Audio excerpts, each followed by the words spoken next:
Hello and welcome. I'm going to take the next few minutes to talk about Citizens Broadband Radio Systems, CBRS, as it stands in July of 2020. My name is Jennifer Huber, and I have more than 18 years experience in the wireless industry. And you can find me on Twitter and LinkedIn with my handles that you see on the screen. Today I'm going to talk about CBRS. We've seen a lot of evolution in the Wi-Fi space as things have migrated and technology has improved, and we're now seeing Wi-Fi 6 certification come onto the radar as we are reaching peak capacity with older technology. We are reaching bottlenecks with uplink throughput. So we're seeing the same sort of improvements within the CBRS space.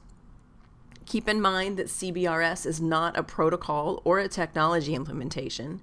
It is similar to the spectrum bands that we know of in Wi-Fi. So think of LTE and 5G as akin to the 2.4 or 5 gigahertz spectrum. With CBRS, we see differences in spectral efficiency and almost a service level agreement guarantee of transmission and reception between an AP and an end user CBRS device. Private LTE is based on the same 4G LTE standards, just on a different band. CBRS has some obvious benefits over even Wi-Fi 6. So CBRS is non-blocking, meaning that there's no contention for the spectrum. The lightly licensed model ensures that no interference is going to take place, and the queuing and scheduling functions are controlled by the CBRS network devices. So there's dedicated spectrum and an OFDMA-based scheduler. An OFDMA stands for Orthogonal Frequency Division Multiple Access. CBRS has better coverage indoors and outdoors. The underlying technology supports high-speed roaming of up to 300 kilometers per hour. There are global standards for CBRS, and certification-enabled interoperability between suppliers, which we don't see in the Wi-Fi space. The ability to reuse frequencies provides spectral efficiency and therefore more capacity. CBRS security uses SIM-based credentials, and SIM stands for Subscriber Identity Module, and you may be familiar with the SIM card because you have one in your cell phone. It uses IPsec routing, which stands for IP security, with local breakout for privacy. So security is built in at the hardware level with CBRS. Within CBRS, LTE and 5G technologies have been adopted in this spectrum, so they can be thought about as new freeway lanes that can increase capacity and reduce interference. And the way that channels are assigned uses a lightly licensed model, so there's coordinated use of spectrum. Frequency coordination is managed by Spectrum Access Service, or SAS. The Spectrum Access Service is a cloud-based database interference management architecture. Google, CommScope, Federated Wireless, Amdocs, and Sony administer the assignment of spectrum channels and dynamically manage that spectrum through an environmental sensing capability network to avoid interfering with Navy incumbent radar systems. So the spectrum is at maximum 150 megahertz spectrum with 10, 20, or 40 megahertz wide channels. The throughput that's capable is up to 200 megabits download and 50 megabits upload with radio power levels up to 30 dBm or 47 dBm EIRP. And EIRP stands for Effective Isotropic Radiated Power, which is basically the power that comes out of the radio antenna element. Here is a timeline of the CBRS progress since 2010, where we can see that in 2010, the NTIA Fast Track report identified the 50 megahertz broadband spectrum. Most recently, the FCC approved full commercial deployment in January of 2020, and the auction for the spectrum actually took place the fourth week of July 2020. To break it down a little bit further, the CBRS tiers of shared spectrum are defined by Tier 1, Tier 2, and Tier 3. In Tier 1, we see the incumbents are listed out as U.S. Navy radar, fixed satellite service, and wireless service provider. Tier 1 incumbents involves naval shipborne radar. There's 17 naval ships, 3 ground-based radar installations. Fixed satellite service organizations are out there that have receive-only capabilities in this band. They are in very specific locations throughout the continental United States. The wireless service providers are being sunsetted, so I won't spend much time on that section of the incumbents. In Tier 2, we have priority access licenses. This section was a big focus by the FCC to enable 5G deployment across the United States. Access here is to the lower 100 megahertz only, and not all of this spectrum can be used. It was auctioned off the 4th week of July 2020 on a county-by-county basis. In any given county, only 70 megahertz could be auctioned off at any one time. To move into Tier 3, General Authorized Access, of the 150 megahertz available for the General Authorized Access, it is guaranteed to have about 80 megahertz for use. Within the GAA, if your device is certified by the FCC and you register with a Spectrum Access System, a SAS system, then you can use the spectrum. We will see most enterprise deployments taking place within the GAA Tier 3 section. Within the bidding structure of the priority access licenses, we will see the typical bidders being Verizon, AT&T, or T-Mobile. Prices for spectrum will be higher in urban areas versus spectrum in rural areas. And PAL holders will still need to register and integrate with the spectrum access system. So how much is 150 megahertz? It doesn't sound like a whole lot when you come from a Wi-Fi background, but 150 megahertz in the mid-band spectrum is actually quite a lot. This range has good RF propagation and attenuation characteristics, and this is more mid-band spectrum than any of the licensed carriers have today. To dig a little bit deeper into the CBRS Tier 1 incumbents, this is the U.S. government shipborne and ground radar. This map shows the dynamic protection areas where environmental sensing capability protection is activated in around 60 seconds through a ground-based sensor system. The known sites are 17 ships at 3 different sites in Norfolk, San Diego, and Seattle. There are 3 ground-based radar installations, so all of the geographic locations of these potential sources of transmissions within the CBRS spectrum are known. There's a set of environmental sensing capability sensors that are deployed that will detect federal frequency use in the 3550 to 3650 megahertz band in these dynamic protection areas. So even if you are a GAA spectrum holder and you are near one of these 17 sites or 3 ground locations, there's still less than 5 megahertz spectrum that will be used by any aircraft carrier or ground radar system at any time, still leaving plenty of opportunity to use the CBRS spectrum. CBRS Tier 2 priority access licenses. Cellular providers lobbied to get the regions to be auctioned off to be as large as possible. They wanted the areas to be as large as cellular market areas, which aligns more with county sizes than census region boundaries did.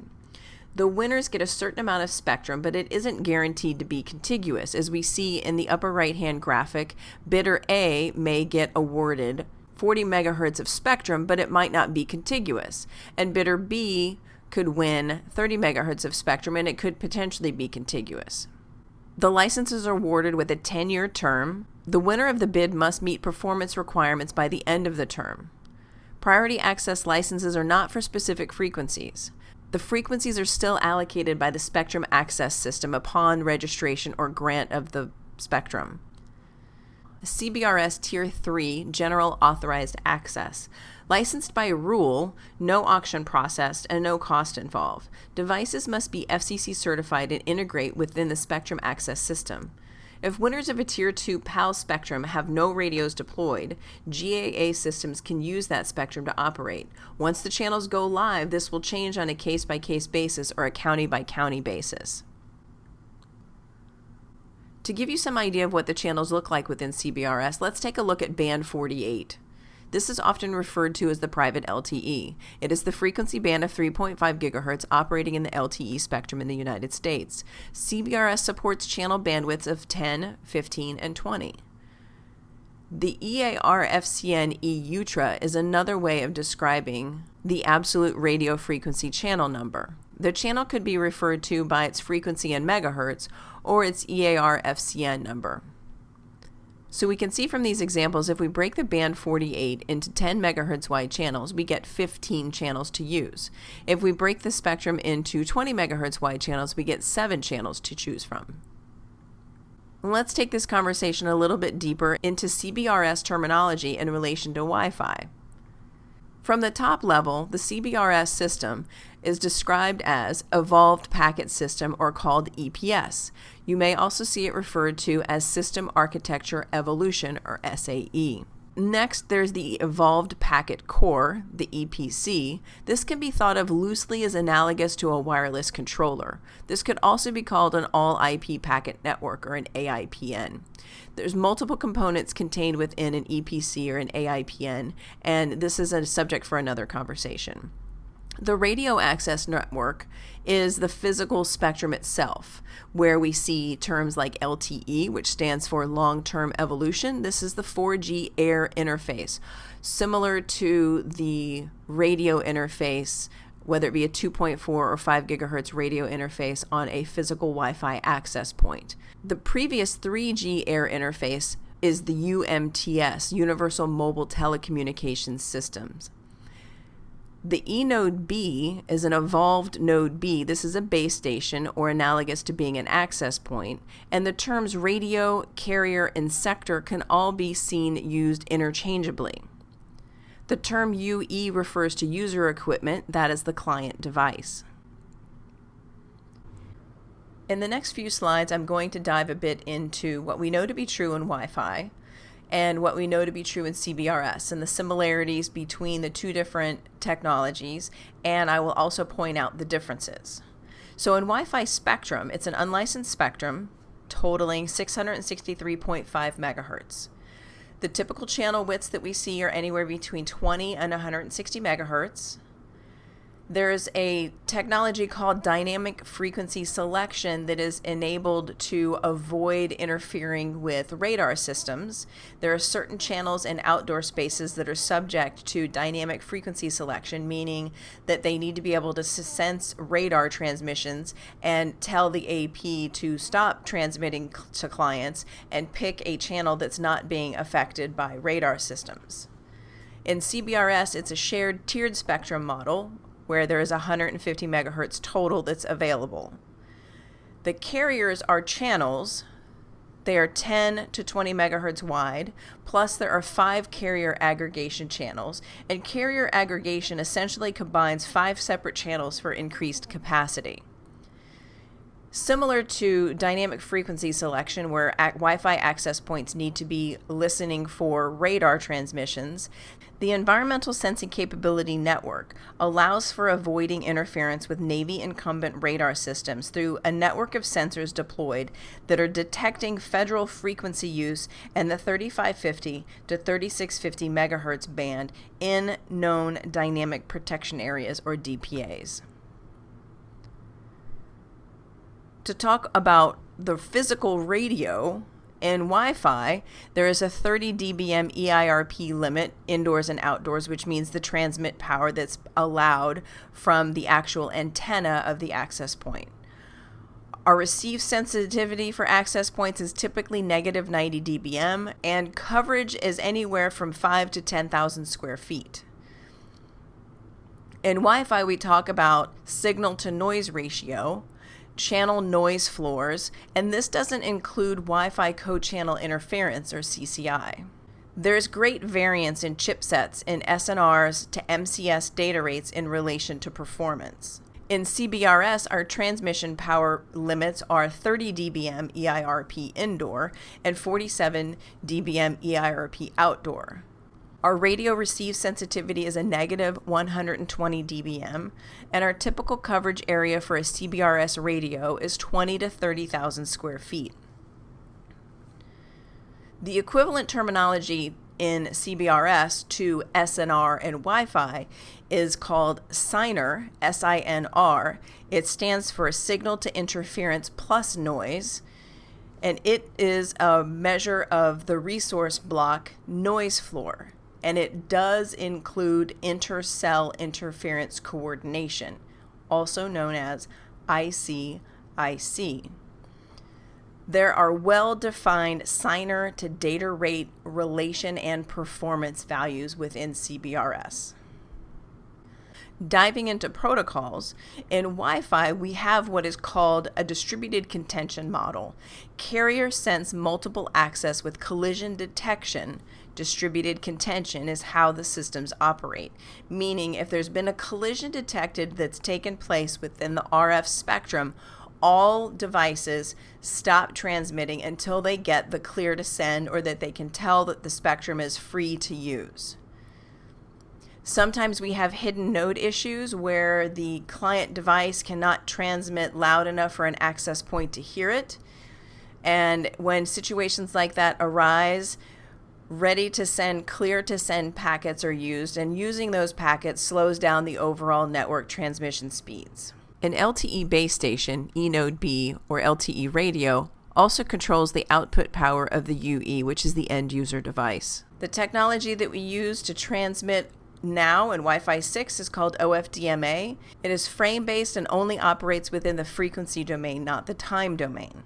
Clients are assigned resource units for a duration of frames, and padding is required in order to coordinate this transmission mechanism. In CBRS, the communication is non-blocking. It's centrally coordinated. There's no such thing as contention. There's no such thing as interference. All communication is scheduled, transmit, downlink, and uplink. All transmissions are scheduled, which prevents hidden node issues. And within CBRS, OFDMA uses both frequency and time domains to schedule transmissions. Clients are assigned specific tones within the spectrum. The specific tone could be thought of as a resource unit for the client to transmit on, but no padding is required because everything is scheduled, assigned, and organized within CBRS. No decisions are left up to the client. Taking this a step into frequency and QoS, in Wi-Fi, frequency reuse requires complete spatial separation, meaning you cannot have an access point on channel 1 operating within the same RF space as another access point on channel 1. If you do have this situation, you are going to have a higher noise floor and more co-channel interference. If a transmission preamble is detected on the RF spectrum, client devices will defer communicating. Access points will go into radio blocking mode until the air is clear for another device to transmit in the RF spectrum. All access points must contend to acquire a transmit opportunity. Since it is shared bandwidth between access points and client devices, all of this traffic, transmit or receive, must be coordinated. There's statistical prioritization through 4 Wi-Fi multimedia queues. WMM stands for Wi-Fi multimedia, and this is where we get our QoS capabilities within Wi-Fi. With CBRS, there's universal frequency reuse. No spatial separation is needed because the entire system is organized to be non-interfering. The intra-cell interference coordination, ICIC, is non-blocking. All OFDMA transmissions are scheduled. There is no contention for the wireless space. There are also guaranteed service level agreements, SLAs, through 9 evolved packet systems, EPS bearers. So there is an automatic built-in QoS capability within CBRS. Speaking to mobility and roaming within Wi-Fi, all roaming within Wi-Fi networks is controlled by the client device. Within Wi-Fi, roaming coordination is defined, but not well supported. 802.11k, R, and V are all standards, but they're not well supported from one infrastructure to another. Roaming is dependent upon proprietary client implementation and algorithms, and each client card, each client chipset will have a different algorithm. When clients roam, there's a limited client roaming speed. So when the client decides to roam, it may have hung on to an access point until it rate limited down to the slowest data rate that that access point supports before it will make the decision to look for a better access point to connect to. Within CBRS, the handover or the roaming is controlled by the infrastructure, is not left up to the client device. The handover coordination is standardized between infrastructure devices and client devices. Mobility management or roaming is based on standardized thresholds within RSRP, Signer, and RSRQ. RSRP stands for Reference Signals Received Power, and RSRQ stands for Referenced Signal Received Quality, and these are key measures of signal level and quality for modern LTE networks. Signer stands for Signal Interference Plus Noise. Within CBRS, it is entirely possible to have high-speed mobility handover up to speeds of 500 to 700 kilometers per hour. When designing a wireless network, the design target typically is neg 65 dBm Receive Signal Strength Indicator, RSSI, approximately 3,000 square feet for capacity coverage or voice coverage per access point, and approximately 10,000 square foot coverage per access point just for simple coverage. Designing for Wi-Fi cellular edge, performance requires decoding the basic rate at 6 megabits per second.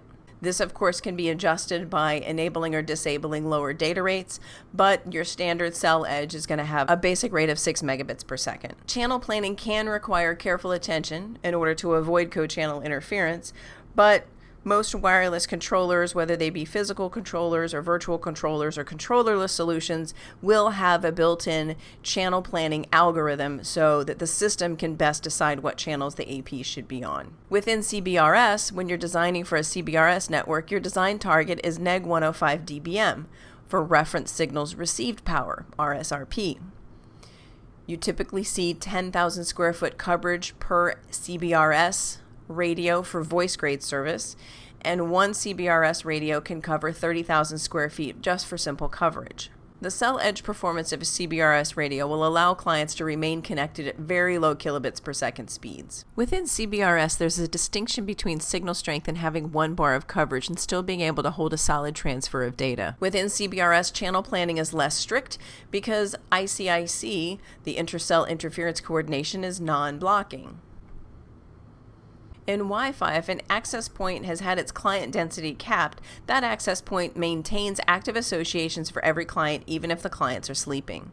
Latency varies from client to client, and contention is distributed across the RF spectrum. And as density increases, management and control overhead increases. Channel utilization is a value that can be used to monitor density of a wireless infrastructure. Within CBRS, high client density is possible. Within CBRS, the UE idle mode can be offloaded to the EPC core until they're scheduled to transmit, which means the CBRS access point doesn't need to maintain an active association for idling clients. Within CBRS, latency is consistent because transmissions are scheduled. Even under high density, management and control overhead is constant and does not change. Reference Signal Received Quality, RSRQ, is what is used to monitor density of clients within CBRS. Design best practices. Within a wireless network, our minimum coverage is typically designed to be a received signal strength of neg 65 dBm. For high-density coverage areas, we design for an RSSI cell edge of neg 55 to neg 50 dBm. Our signal-to-noise ratio is commonly targeted at 25 dB, with a minimal amount of co-channel interference. We attempt to match the output power and the client power within 10 dBm of EIRP.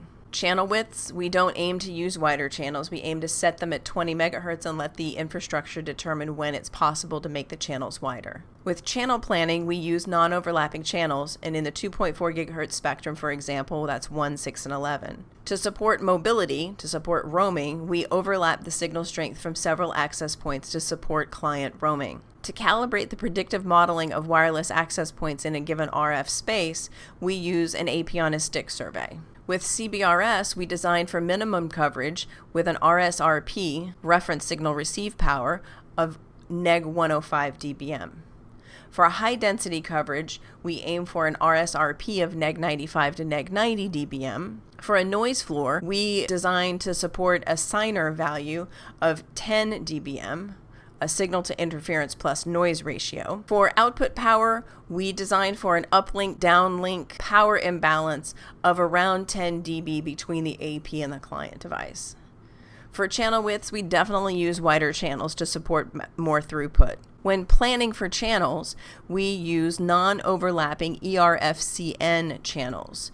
ERFCN stands for E-Ultra Absolute Radio Frequency Channel Number, and the channel numbers will look something like 55740, 55940, 56140 if we are designing for 20 megahertz wide channels. To support client mobility, we designed to support channel overlap for handover, and handover is the CBRS term for roaming. In CBRS, to do a predictive model calibration, it's called a CW test, a client walk test. CBRS use cases. CBRS use cases can leverage enterprise private LTE networks for mission-critical applications to support everything from increased security, isolation from public networks, higher reliability, enterprise-owned analytics, ease of management, or extending coverage. Isolating from public networks can be done because this is a clean 3.5 gigahertz LTE band. The authentication is built in at the physical layer through SIM-based authentication. We have high reliability because LTE has built-in transmit and receive scheduling. Nothing is left up to the decision of the client device. Advanced control of the data pool is possible because it is an enterprise private LTE network. Management can be simplified because it could be enterprise managed or service provider managed. And the coverage can be extended because you could potentially cover up to 20,000 square feet per access point. So we can see use cases in stadiums, retail, healthcare, hospitality, industrial, and Internet of Things solutions. Some early LTE use cases, and in the industrial space we can see ruggedized tablets, push-to-talk walkie-talkies, sensors and remote controls, robots, automated guided vehicles, autonomous mobile robots, and in venues and in the enterprise we can see point-of-sale solutions, critical voice and applications, secure collaborations, even security cameras. There is a broad demand for private LTE networks from everything from transportation, venues, logistics, higher ed, retail, manufacturing, industrial and energy, and municipalities. Transportation can leverage IoT sensors, video surveillance, high-speed mobility. Venues can enable mobile ticketing, point of sales, digital signage, and kiosks. Logistics can use ruggedized tablets or computer-aided vision. In higher ed, we could see vehicle connectivity, video surveillance, outdoor coverage, smart buildings. Within retail, we see lots of robotics, sensors, video surveillance, public LTE offload. In manufacturing, we see outdoor connectivity, autonomous guided vehicles, and other robotics. In industrial and energy, we see IoT sensors and more ruggedized tablets. Municipalities enable private LTE to support public safety, vehicular connectivity, and critical communications. CBRS is wireless with service level agreements. There are guaranteed metrics for latency, throughput, jitter, and packet error rate. There is greater performance at longer ranges. We see higher receive and sensitivity levels for large area coverage. We can keep mission-critical staff applications from the visitor Wi-Fi traffic, thereby keeping private communications private. Seamless mobility is possible because the infrastructure controls the handover of mobile devices across radios.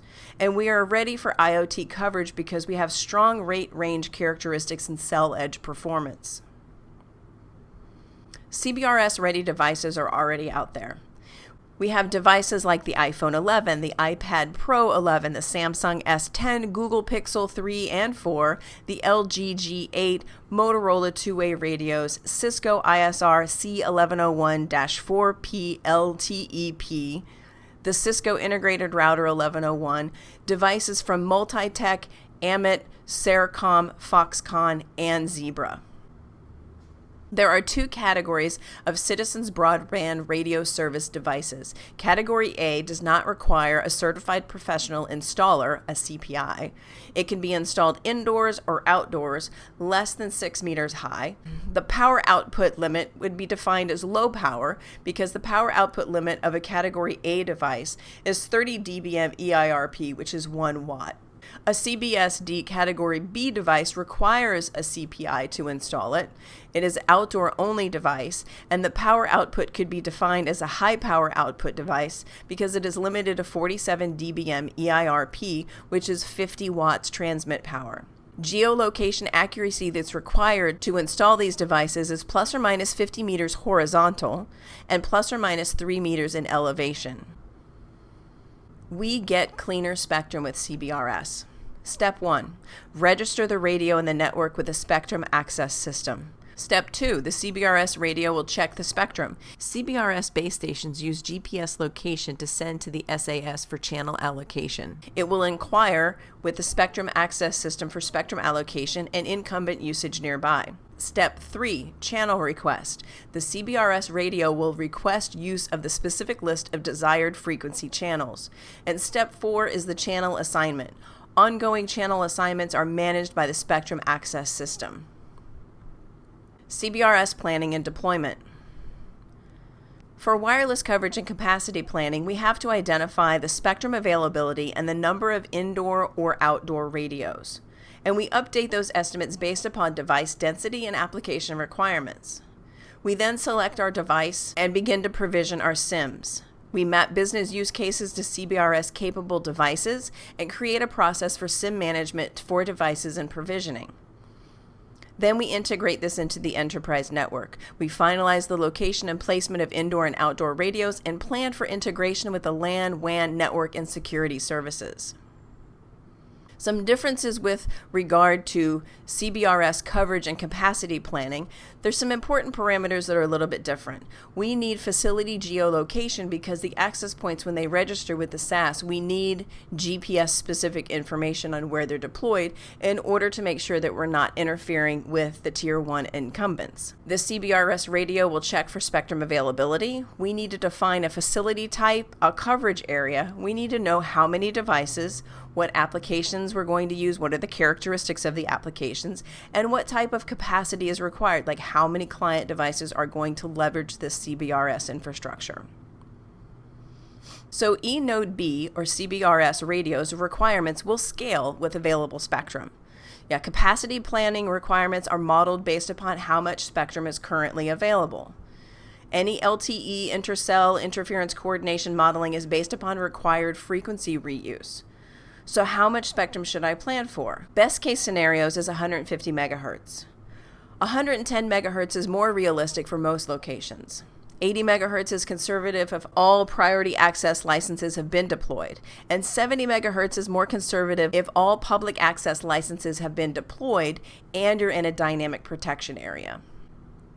This chart gives us a good idea of how many access points we would need based upon a best case scenario of 150 megahertz spectrum available, a more realistic of 110 megahertz spectrum available. We need 5 more access points. We see we can go from 150 CBRS radios in the best case scenario to 155 when we lose a little bit of the spectrum. If all priority access licenses are in use, our required number of CBRS radios goes up to 164 in order to get the channel separation. In a worst case scenario, if we have 70 megahertz of spectrum available, we need a handful more access points. We need to go from 164 to 170. When surveying for CBRS, there are dedicated tools designed to survey those spaces within the spectrum. There are solutions from IBWave, and there are dedicated physical scanners that can be used to detect CBRS networks. There are more than 20 models of tablets and smartphones that can support single physical SIMs or physical SIMs and eSIMs. There are more than 10 models of gateways, routers, and edge computers that can support single or dual physical SIMs. And these devices are either capable of both enterprise and or public cellular network connectivity. You program your SIM to contain all the required information to connect to the cellular network. And the SIM contains files for various functions. There's asymmetric cryptography keys. Network requirements are present for a home PLMN, public land mobile network, which is your primary mobile operator network that you would connect to. Your equivalent PLMN list, which is used when traveling, typically out of the country. And your roaming PLMN list, which is only used when you're out of the home PLMN range. Your device IMSI, which is your International Mobile Subscriber Identity. Your phone book, including service dialing number for the operator, and any kind of SMS short message service parameters are all programmed into the physical SIM or virtual SIM in a CBRS end user device. The SIM form factors that we have to choose from are physical removable SIMs that have various form factors, and multiple SIMs could be supported at once. eSIMs are embedded SIMs, and only one SIM profile can be loaded on an eSIM. But they typically support multiple authentication types, including EAP. The eSIM format is standardized, but provisioning methods are most often proprietary. At this time, eSIMs are not fully supported in enterprise CBRS hardware, but several CBRS hardware vendors have eSIM support on their hardware roadmap. Integrated SIMs are systems on chips with a processor, and their size is much smaller and more in line with being used for an IoT deployment. When does it make sense to have dual SIMs? Well, if you're traveling, international travelers can avoid roaming charges by purchasing and using a local country SIM. You can have multiple subscriptions to combine two separate phone services into a single device to merge a business and a personal line through multiple subscriptions on one physical device. A dual SIM device could also be on a public carrier network and be able to hand off to a private LTE network. Or you could have constant coverage and achieve greater geographic cell coverage with SIMs from different cell carriers.